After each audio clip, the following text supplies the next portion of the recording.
Help give kids an extra life by donating today to help sick and injured children. Link in the description and pinned comment below. Remember to support indie animation, everyone! Especially with the big studios doing what they're doing now.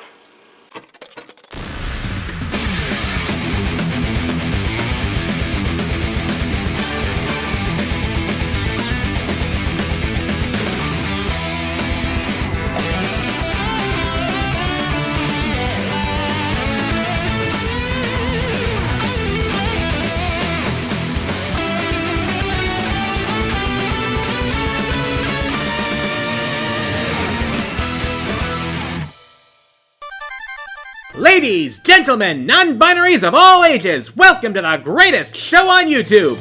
I'll be your ringmaster tonight, and I'm here to show you the most fantastic feats of daring-do ever witnessed on the digital screen! Tonight, I'm more than a clown, I'm the entire circus! And incidentally, the pilot of the amazing digital circus was what inspired tonight's countdown. That's right, everyone, it's time to look at circus levels, one of the most underappreciated level themes around. Well, I'm also counting carnival levels because, let's be honest folks, there's quite a bit of overlap here. Each and every one of these levels captures the fun and excitement of the big top in their own special way. And you won't have to deal with crowds, overpriced concessions, or peanut shells on the floor. Trust me, the unspeakable horrors of some of these levels are far more memorable. So step right up, it's game time!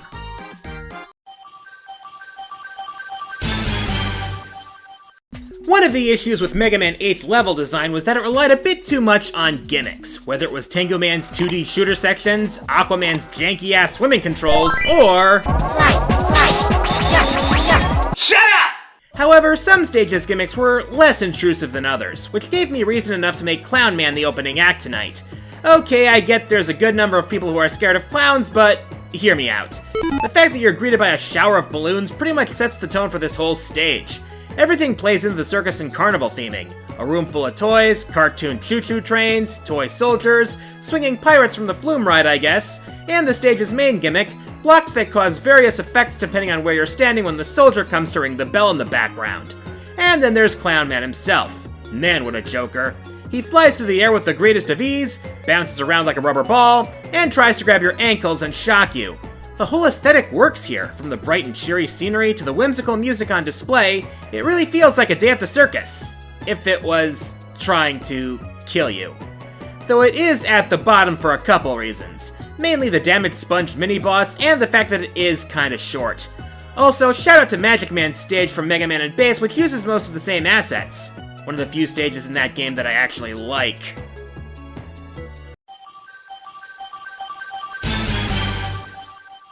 There have been quite a few people who have been asking me to talk about Carnival for some time now. An arcade light gun shooter from the late 90s centered around a haunted circus that springs forth from a graveyard in a fictional Iowa town. Note to self, any and all hayrides must be properly vetted. Yeah, I never said that haunted circuses were off the table. In fact, there's at least a few, starting with this one. So throughout this game, you deal with all manner of undead freaks and monsters across 3 levels which you blast your way through in any order until you unlock the main attraction, the Big Top. If you have a case of chlorophobia, that's fear of clowns by the way, you probably would have already left, but in the slim chance that you haven't, you'd better run because there's all manner of monster clowns in this show. Big ones, small ones, and yes, even mimes. And they give you a reason to be afraid even if you don't have a phobia. Not to mention demon bats and even monstrous lions. But don't get stage fright because you're the star performer in tonight's show. Considering the literal hoops you need to jump through, not to mention getting shot out of a cannon, flying on the trapeze, and walking the tightrope just to escape with your life. And don't expect the doctor clowns to heal your wounds either. While the music is delightful and cheery in a twisted way, the contrast with the disturbing nature of the level is so thick you could cut it with a scalpel. And it all leads up to the climax against Professor Token Taker himself. And his creepy floating clown sidekick. And his army of skeletons that he hides behind. What, did he take lessons from Trevelyan on how to fight?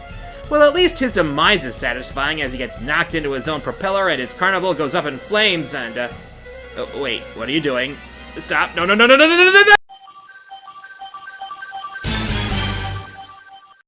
Remember that time when the pack was back? Funny, I never realized he'd left. While so much of the focus on Pac-Man is, unsurprisingly, locked on his original arcade game and the multitude of mazes that followed, his spin-offs tend not to get as much press. Honestly, I didn't really hear that much promotion over Pac-Man World Repack. Most of the talk is how they had to replace Ms. Pac-Man. Screw you, At Games! Still, given that we even got this remake, I figured I'd take a look at the Haunted Funhouse world here. There's 4 levels here: Clowning Around, Barrel Blast, Spin Dizzy, and Clown Pre, and while each has their own designs to them, they all share the theme of a carnival funhouse with crazy graphical designs and calliope music playing in the background. Not to mention all the clown ghosts, and even a bunch of possessed demonic bumper cars to get in your way as you try to save the baby Paxis. There's plenty of challenging platforming in these levels, with gimmicks like rotating platforms, these barrel-like structures you gotta run through the inside of, and on top of.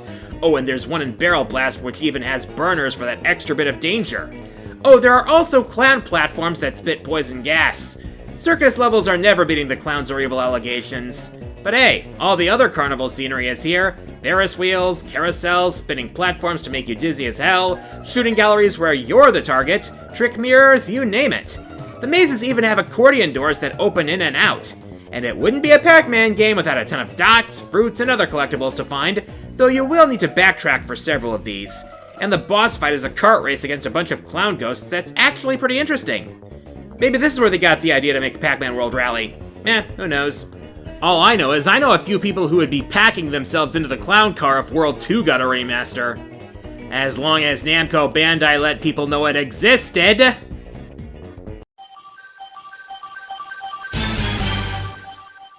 I'm wondering if some people started thinking of the Cuphead show when I brought up Carnival.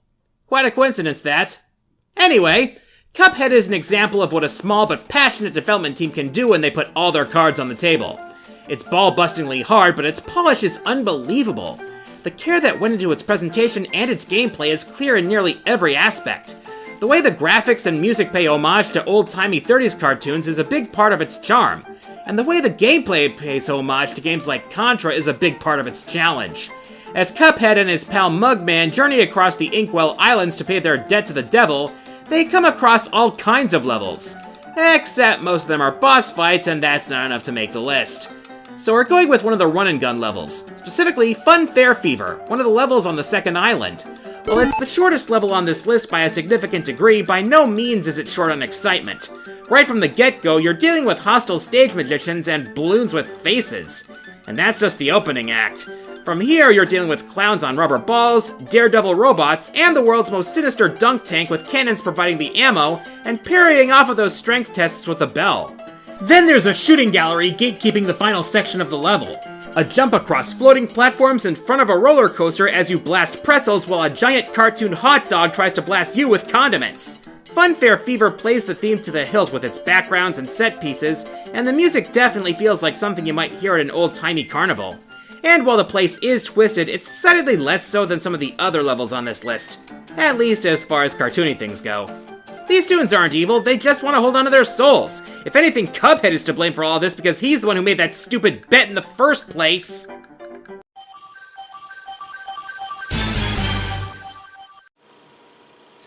Don't mind me, I'm just adding Gauntlet to my list of arcade series to cover in the future.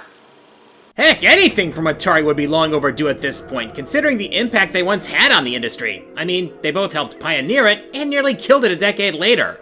How a company can be such a roller coaster is an accomplishment in itself. But back to Gauntlet. An early pioneer in co-op arcade gaming, the Gauntlet series would reach mainly through the mid-80s to the early 2000s, arguably reaching its peak with Gauntlet Dark Legacy. In your quest throughout the 8 realms to recover the runestones, you'll come across a wide assortment of environments, including the Dream Realm, and its first level, Carnival of the Lost. In more peaceful times, this was a place of merriment for the townsfolk to enjoy themselves and forget their cares. But then everything changed when Scorn's demon hordes attacked. Now it's a hollow shell, a twisted perversion of its former glory. And you gotta fight your way through it. Along the way, you'll go through all sorts of attractions like shooting galleries, animal cages, the obligatory sideshow tent, and plenty of carnival rides like a carousel guarded by spikes, a deadly roller coaster with saw blades, and a rickety old Ferris wheel that is in no way up to code. Meanwhile, you'll be dealing with disembodied hands, a shadow golem, an evil lion, and a new enemy for this realm, imps. And all the while, you can't help but wonder just how much joy could be had here before the demons moved in. You see that shadow of the merriment this place once held, only now it's been completely corrupted. And that shows not only in the appearance of the place, but the music. There are several tracks to be heard here, and each one is a twisted distortion of the classic style of carnival music for each section of the park, including the call of the carnival barker, which just makes it all the creepier. And, pro tip, if you want the most authentic experience possible from this level, play as the Jester. This is his turf, he knows how to get things done.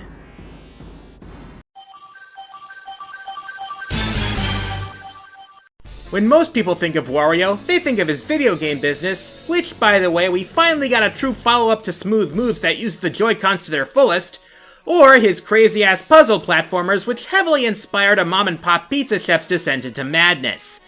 But on the GameCube, we got something a bit different in the form of Wario World. Instead of simply taking Wario Land's formula into 3D, this game was a platforming beat-em-up that goes into some pretty surreal places.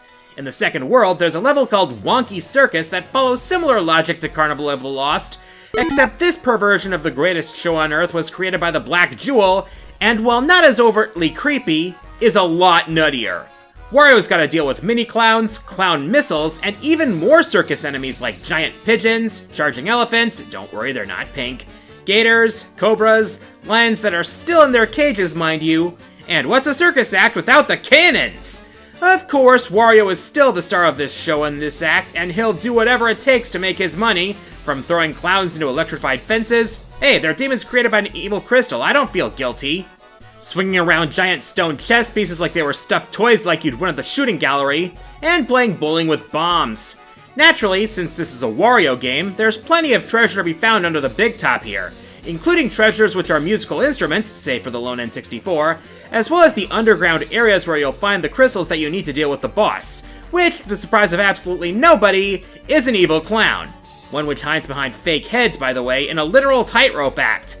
This level leans more heavily into the circus aspect than the Carnival of the Lost did, but it also gains more points for having more to it, both in terms of length and variety. It may last for quite a while, but at least it doesn't overstay its welcome. After all, a show can go on for too long. There is such a thing as too much of a good thing, regardless of what Wario will tell you.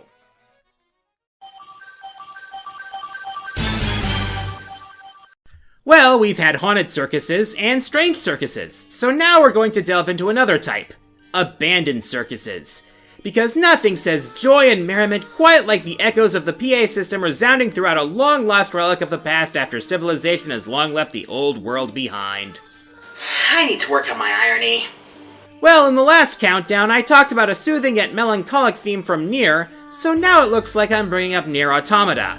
So the world's been overrun by machines, roads have been torn up, freeways have collapsed, and a huge crater stands where a huge city once stood. And somehow a local amusement park is still standing. Because the machines somehow decided that entertainment is important, I guess.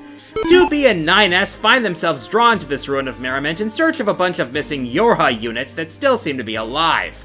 When they arrive at the scene, they immediately find themselves confronted by robots who are pretending so hard to be human parkgoers for reasons I have yet to fully understand. And yet they still attack you on sight. Well, most of them anyway. Some of them are just here to have fun in this broken down place, and some will even give you items for talking to them. Neat. As the two androids make their way through the broken down buildings, you see the rides that aren't in operation, and you get a real sense of loss as you understand that people used to play here and enjoy these rides. And the music you hear in this area really reflects the melancholy of the whole situation, which is fitting for this game, to be honest. Eventually you face off against a tank that's dressed up like a parade float, and it's quite haunting, to be honest. Shortly after that, you'll come across a roller coaster that's amazingly still in operation after all these years. The section does kind of feel like it's out of a run and gun with a change in perspective to side-scrolling, ultimately dropping you into a boss fight that's, well, it's really something else. I came to the carnival to have fun, not have an existential crisis. But hey, that's Yoko Taro for ya. Always making you question things you never expected.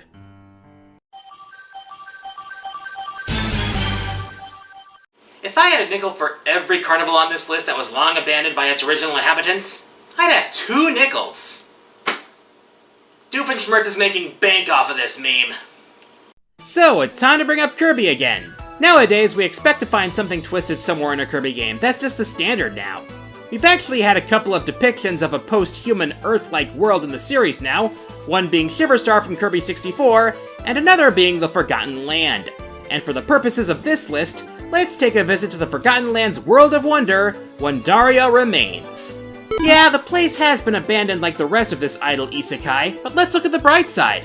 No one's there to make you pay for a ticket, and there's not a single line for any of the rides. Sure, there's also no one around to make sure that the rides follow safety regulations, but details, am I right? And at least Kirby's there to provide janitorial work because he's such a thoughtful eldritch horror. Here you can ride the rides like the exciting roller coaster of Thrills and Wonder, test your driving skills on one of our spectacular go-kart courses and win fabulous prizes, experience shock and fear as you face dangerous aliens in our haunted house of sci-fi horrors, and don't forget to take part in the most fabulous display of color and sound ever witnessed by mortal eyes, the Wondaria Dream Parade! Each attraction is jam-packed with fun and thrills, with colorful displays and music that will fill your heart with delight. And awaiting those brimming with courage in the big top, the star of our performance, Chloraline! Yeah, Hal, you know what you did, and I know you're gonna keep doing it. Now, there is a circus level in Kirby Triple Deluxe and Lollipop Land Stage 4, and it also fits the circus theme really effectively. But while that's just a single stage, Wondaria is an entire world of wonder and enchantment. I can almost hear the joy and laughter that came from this place in the distant past. It almost makes me wonder why the original inhabitants of the Forgotten Land gave all this up. Did IDF-86 really cause that much damage, or were the people just so eager to take for the stars? The world may never know.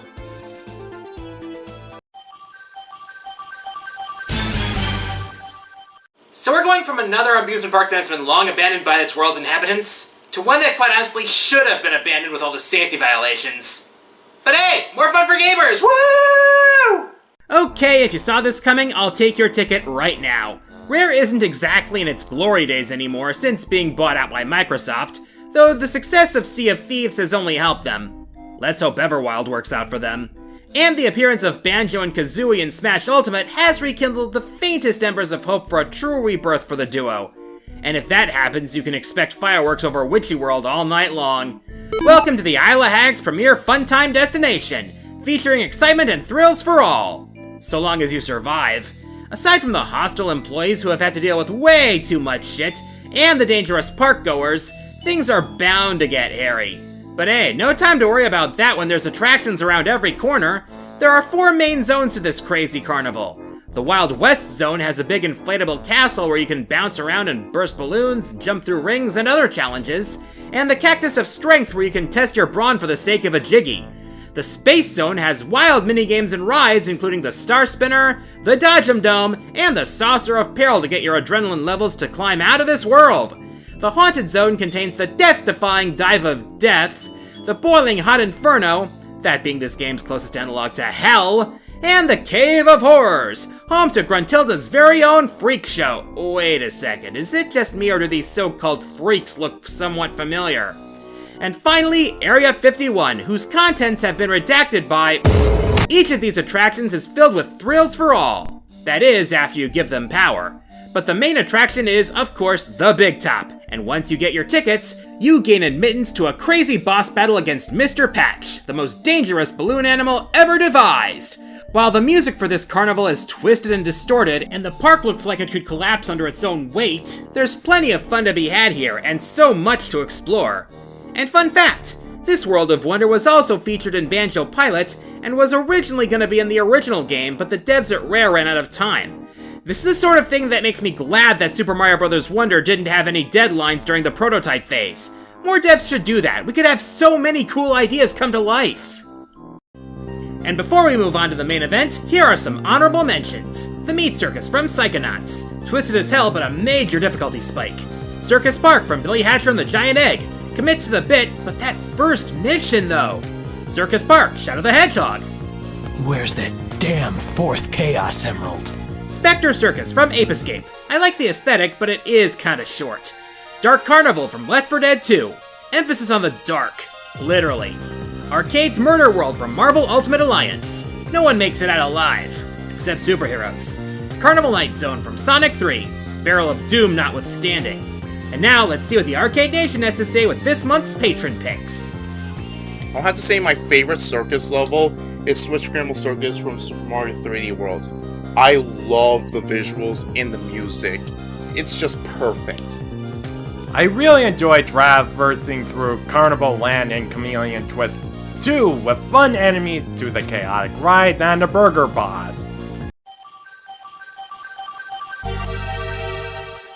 What sets my number one pick apart from the other 9 entries is that the previous entries are full of enemies and obstacles that are actively trying to kill you. And let's face it, that's not why we typically go to these kinds of places. The circus, the carnival, the amusement park. We come to these places to have fun and forget our worries for a while.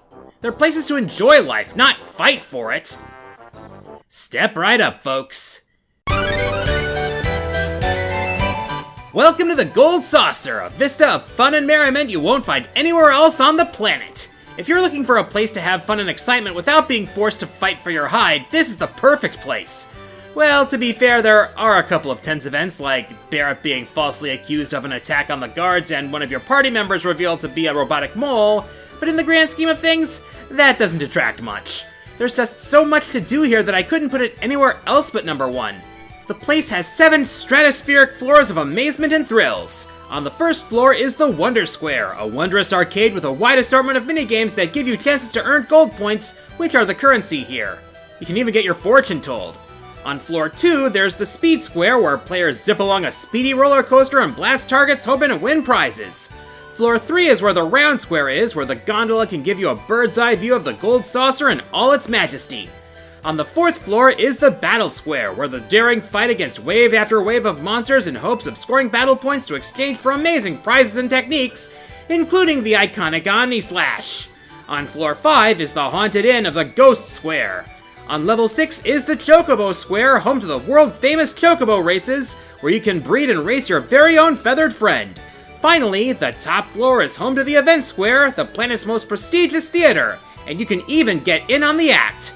There's so many activities to enjoy here and many rewards to be found, once you've progressed through the story enough. There's a lot to earn here and so much to do, but trust me, it's all worth it. The place is lively and the music truly makes it sound like a festival. In fact, this place is so iconic there's a version of it in Final Fantasy XIV. Can't wait to see how they jazz this place up in Rebirth. And at the end of the day, that's what these kinds of places are meant to be about. Enjoying a day of fun with your friends, your family, or maybe just yourself. Hey, if you want to vibe alone, by all means, go right ahead. And at least with video game levels, you generally won't have to pay out the nose for concessions. I'm the Quarter Guy, and until next time, the arcade is closed.